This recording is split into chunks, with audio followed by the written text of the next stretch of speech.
Des artistes, des lives, Du kiff et du style, c'est Alabama tout de suite sur Studio Kalita. avec Cathy Choukroun. Et oui, Alabama, on est reparti avec notre invitée. Elle s'appelle Michelle Titiat. Elle est actrice, elle est aussi metteur en scène et auteure, bien évidemment. Elle est en Israël depuis 34 ans. On est ravis de l'accueillir. Bonjour. Bonjour, Ça va, Michelle? très bien, et vous? Super. Alors, vous êtes, on va dire, une artiste complète. Vous faites plein de choses au niveau du théâtre depuis toujours, puisque vous avez étudié le théâtre en Israël Oui, après votre alia. tout à fait. Vous aviez quel âge quand vous avez fait votre alia? J'avais 24 ans. Ok, donc vous avez continué, enfin en tout cas commencé votre vie professionnelle dans le théâtre. Aujourd'hui, vous êtes prof de théâtre à Ziv. Alors Ziv, c'est quoi? C'est un lycée Oui, c'est un lycée, c'est de Kitazain à Kita Yudbet, ça veut dire de la 5e à la terminale. Et vous enseignez aux jeunes le théâtre. Ils font des pièces. D'abord, ils font des ateliers, Des oui. ateliers d'abord, parce qu'il y en a qui n'ont jamais fait. Ils s'ouvrent à ça, et c'est formidable de voir qu'il y a des enfants qui sont un peu inhibés et qui arrivent à sortir plein de choses. Donc ça, c'est une grande satisfaction pour moi. Et après, on fait des pièces, ouais, des fois, on fait des parties de pièces. Des fois, vous écrivez des pièces Oui. spécialement pour eux. Oui, mais ça, c'est pour des âges un peu plus âgés. Ça, c'est un projet que j'ai depuis 4 ans. On fait qui se trouve dans le cadre Meuravu Trevratit. Ça veut dire ils ont besoin de cette activité-là pour avoir leur bac. Et D'accord, ça veut dire on monte une pièce. Dans le bac israélien, enfin pour passer un bac israélien, Ouais. il y a des espèces de mégamotes. Oui, mais ça, c'est pas la mégama, Mais c'est autre pas chose. encore, c'est encore autre chose. Non, il y en a D'accord. qui Ce sont des options. C'est des quoi? options. Des Il y en a options. qui travaillent avec des personnes handicapées, des personnes âgées. Et moi, j'ai proposé un projet de monter des pièces de théâtre et pour les présenter devant des enfants. Plus jeunes. Plus jeunes, bien plus jeunes, dans le quartier. D'accord. C'est quoi? C'est pour aller vers l'autre, pour éviter des déboires, des débordements. C'est des enfants de difficulté. Pas forcément. Moi, je suis dans l'éducation, ça fait près de 20 ans. Et je vois des choses, j'observe des choses et je vois quelquefois, des attitudes de manque de respect, un peu de violence verbale. Et j'ai eu envie d'écrire des choses sous une forme un peu d'absurde pour montrer un peu ce qui se passe. Concrètement. Donc dans les la enfants, vie- ils dans la vie rigolent, de tous les mais jours. en fin de Oui. compte, ça aide un petit peu aussi à réfléchir. Donc ça m'a donné envie de montrer des choses d'une manière un peu ludique, quoi, comme ça. Ok, d'accord. Donc vous faites plein de choses, mais vous ne faites pas que travailler avec les enfants, puisque vous avez écrit il y a quelques années, il y a très longtemps en fait, vous avez commencé à l'écrire, et puis finalement, les choses parfois dans le monde de l'artistique mettent du temps à se réaliser, mais là c'est sorti, ça y est, vous avez écrit une pièce qui s'appelle Ni qui touche. Oui, tout à fait. Alors, Ni qui touche, ça évoque sûrement plein de choses pour les Tunisiens. Ouais, c'est un plat. C'est un plat tunisien que l'on fait à la main, que nos tantes. Moi, je me rappelle en tant que petite fille, je voyais mes tantes, ma grand-mère se mettre tout autour d'un espèce de. Donc vous avez grandi en Tunisie, on Oui, imagine. jusqu'à l'âge de 9 ans, ouais, tout à fait. Et donc elle se mettait autour. Voilà, et elle faisait une qui touche, il y avait un petit peu de commérage, comme ça, pas trop, et voilà. Ça bavardait. Ça bavardait, ça papotait, voilà. Et c'est comme des petits teams, ce qu'on appelle ici, des petites pâtes que l'on met et que l'on fait cuire avec du poulet, et voilà, et qu'on mange avec du couscous en général. Alors pourquoi vous avez appelé cette pièce Ni qui touche et de quoi elle parle?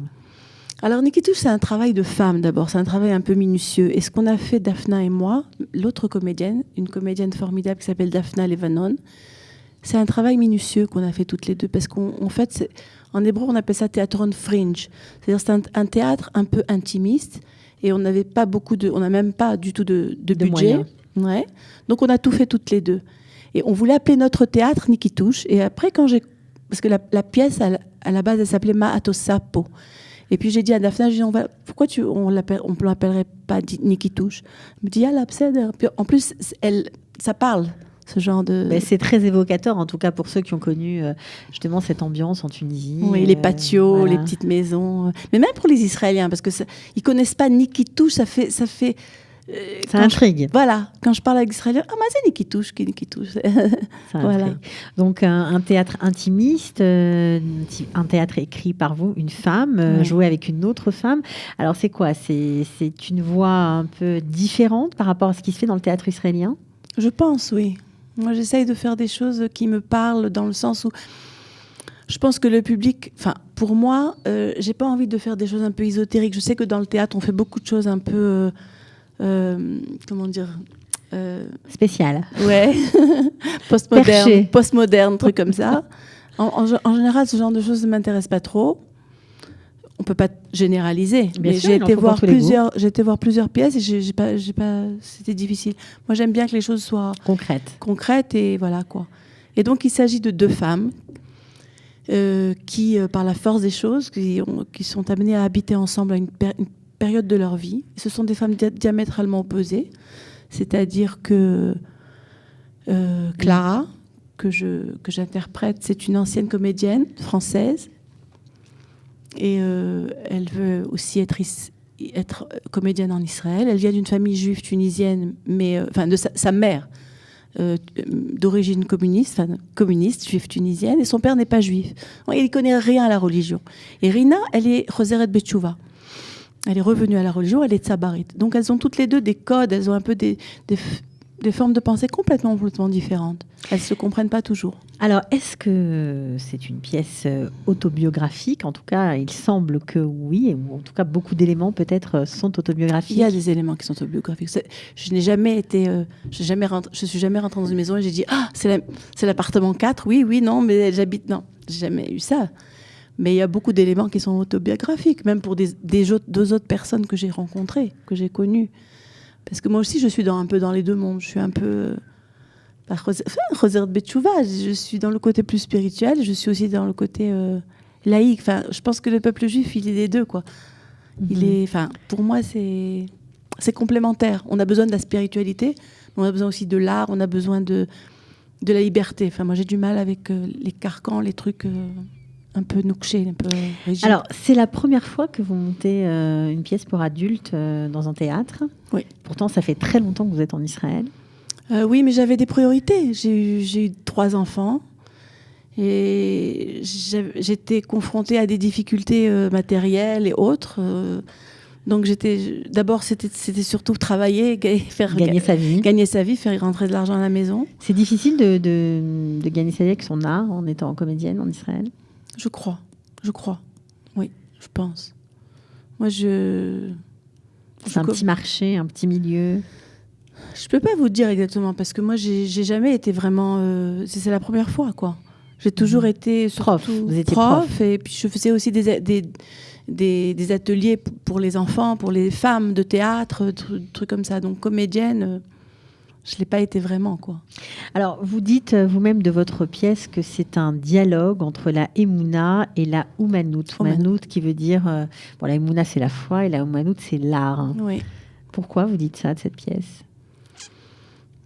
Parce que je crois que ce sont deux choses complémentaires. Ce n'est pas par hasard que ça vient de la même racine, Aleph, Mem, Nun. Et d'ailleurs, il y a un peu de vase communicant à un moment donné dans une scène. Il y a Clara qui dit Ani Bessarakol Mukion. Je suis simplement un clown. Alors que toi, ce que tu fais, tu prêtes des robes de mariée, tu fais des choses. Et l'autre, elle lui dit mais tu crois que le monde n'a pas besoin de clowns dans ce monde? Et il y a un dialogue entre ces deux femmes qui sont complètement différentes. Tout à fait. Et finalement, pas si opposées. Non, pas si opposées. Pas si opposées. C'est ça que je voulais montrer. Il y a une espèce de graine, de garine, comme on dit, de base qui elles veulent toutes les deux vivre, elles veulent toutes les deux y arriver en fait, chacune à sa façon, mais elles arrivent à s'aimer, à s'apprécier, à se respecter, quoi, en fait. Alors, c'est assez intéressant parce que vous avez appelé, on l'a dit, cette pièce Ni qui touche, mais pourtant vous êtes en Israël depuis 34 ans. La Tunisie, vous l'avez quittée lorsque vous aviez 9 ans. Ça remonte à la surface, les souvenirs d'enfance. Pourquoi parler de la Tunisie aujourd'hui? Je parle pas de la Tunisie, je parle de Ni qui touche. Ok, de votre ambiance. Mais je respire la Tunisie. Moi, mais les mots d'amour que j'emploie pour mes enfants, c'était des mots quand ils étaient petits. Maintenant, ils se moqueraient de moi. C'était des mots d'amour, des mots d'arabe. Quand je suis énervée, je dis des trucs en arabe. Je veux dire, être tunisien, c'est une façon de vivre aussi. Je veux dire, je suis israélienne. Je suis israélienne, française et un peu tunisienne aussi. Je fais aussi des repas tunisiens. Enfin, je veux dire, je Vous êtes je très suis attaché. là-dedans. Vous êtes attaché mais à ça. pas plus que France et pas plus qu'Israël. Israël, peut-être un peu plus. Mais parce que c'était tellement chouette, quoi, toute cette chaleur entre les gens, cette gentillesse. On a beaucoup vu ces derniers temps Michel Boujna dans les réseaux sociaux qui lui parle de l'arrivée en France comme d'un grand traumatisme. Pour vous aussi, c'était la même chose? Pas du tout. Pas du tout. Déjà, toute ma famille avait déjà avancé. Donc vous étiez contente d'arriver en France? J'étais très contente d'arriver en France. Mais après? Après, j'ai déchanté. Parce que ma grand-mère, elle habitait maintenant à Paris, alors que nous, on habitait à Rueil-Malmaison. Que mon oncle, il habitait Saint-Gratien, alors que nous, on se voyait plus autant, quoi. C'était plus pareil. Ouais. La Tout famille nouveau, était tout beau. complètement... Bah ouais. Et puis en plus, j'habitais dans une banlieue où j'étais un peu isolée, quoi. C'était plus pareil du tout. Mhm. Puis petit à petit, par le biais de ma mère, quoi, je me suis rattachée beaucoup à la Tunisie par le biais de ma mère, parce que ma mère, c'était une bonne femme tunisienne, quoi, qui aimait ses enfants, qui savait bien faire la cuisine, qui était chaleureuse, affable, humble. C'est ça que j'aime. Ça se retrouve un peu dans toutes les thématiques abordées dans votre pièce. Alors, vous avez joué cette pièce à 2 voix le 6 juillet à Tel Aviv, dans un théâtre qui s'appelle Beit Barbour, c'est ça? Oui, c'est ça. Et puis, vous projetez de la jouer au mois d'octobre, je crois, à Suzanne Delal. Oui. Formidable. Ouais. Alors, comment ça s'organise tout ça? Et ben, c'était quelqu'un qui l'a vu, c'est quelqu'un qui a vu la pièce, qui était un ami de Daphna, et voilà, petit à petit. Et Les choses s'enchaînent. Les choses s'enchaînent. Et on va avoir bientôt le clip, donc on va pouvoir la commercialiser. J'aimerais bien la jouer aussi à Jérusalem. Et voilà, quoi. Bon. Bah alors, en tout cas, qu'est-ce qu'on peut vous souhaiter pour eh bien, vous aider à développer vos activités et vos pièces et continuer, que vous puissiez continuer à écrire de nouvelles histoires. Merci. De la jouer tout le temps, en fait. Voilà. De la jouer, parce que c'est aussi... on avait prévu aussi, peut-être qu'on va le faire, parce que, vous savez, je ne sais pas si c'est comme ça pour beaucoup d'auteurs, mais moi, je la change à chaque fois, la pièce. Pas que je la change tout entière, mais je rajoute des trucs jusqu'à maintenant. Et peut-être qu'on avait prévu aussi de faire un dialogue, de faire une espèce de rencontre après la pièce, avec nous, entre nous et le public. Ça parle d'immigration aussi, ça parle de changement, ça parle Bien sûr. Donc ça peut être intéressant. Bien sûr, les frustrations d'une Ola Hadasha qui était quelqu'un en France, qui était une actrice connue et qui arrivait complètement. Elle dit même à un moment donné, elle dit même mon agent, elle croyait que Clara Klein, qui est mon nom, c'est le nom d'un parfum. Donc pour vous dire, c'est aucun rapport. Donc elle est frustrée parce qu'elle n'arrive pas à le faire. L'autre, elle voit ça d'une manière un peu différente. Donc c'est intéressant d'aller voir un spectacle comme ça pour parler, en tout cas pour voir sur scène des thématiques liées à l'ALIA, voilà, au déracinement, au changement, à l'identité. En plus joué par des femmes, écrit par une femme. Donc ça risque d'être très intéressant. On vous souhaite bonne chance, Michel. Et Merci puis voilà, on espère vous voir en octobre à Suzanne Delal. Oui. Et puis, si des producteurs nous écoutent, pourquoi pas rentrer en contact avec vous. Vous pouvez contacter Michel Naïm Titiat sur sa page Facebook. Voilà, il y a tous les détails sur la pièce Niki Touche. On vous souhaite bonne chance. Merci beaucoup. Et on espère vous revoir prochainement sur scène. Moi aussi, merci beaucoup. De rien, ciao, ciao. Ciao.